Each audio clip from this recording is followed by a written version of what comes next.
Good morning, traders. Welcome to today's market review. This is Fred Razak at CM Trading. Today is June 24, 2021, and today is Thursday morning. So looking at the highlights of the day, the NASDAQ continued to rally to new record highs. But first, looking at the major economic events of the day at 1 o'clock South African time out of Great Britain, we have an asset purchase facility number coming out. Now, this number is very important because it actually allocates exactly how much the central government of England pumps money into the market or out of the market at any given time. So it's a very important number that's coming out. Now, looking at the various markets, major pairs are pretty much unchanged as the NASDAQ hits to new record highs. The Dow Jones remains unchanged.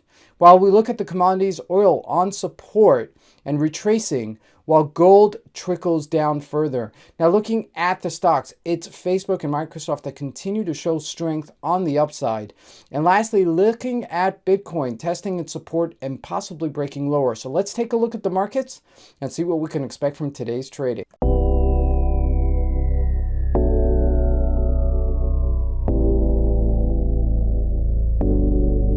So on the forefront right here today, we're looking at the GBP USD. This is the first graph that I'm looking at. I'm looking at a 4-hour graph. And the reason I'm highlighting this is because this big number coming out of Great Britain today is very important. Now, we're trading pretty much in between our top and low bottoms here, right here in the smack in the middle. So it's a really hard play to jump in. I would feel much more comfortable if I was one in the other extremities, even if I took a little position for me to build on, but at least I'm in the higher probability range. Now, right here in the middle, I'm not really in either, okay? So I really want to wait for this number to come out for it to anticipate any sort of move in the markets, okay?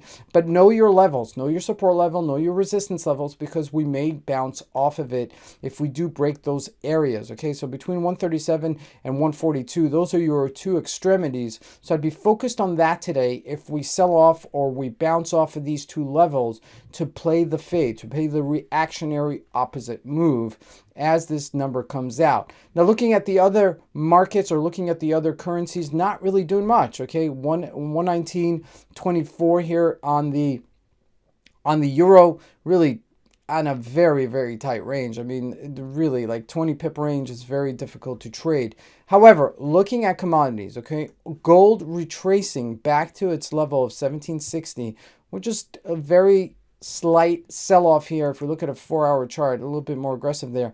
Look for it to bounce off of this 1760 or to challenge it once again.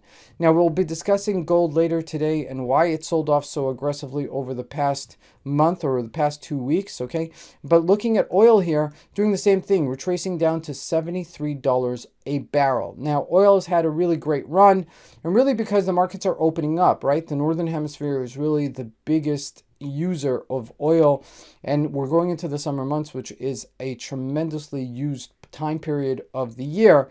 So with it, it is consolidating in this area, $73.80, $73 a barrel. Okay, I do believe that we'll continue trading in this tight range.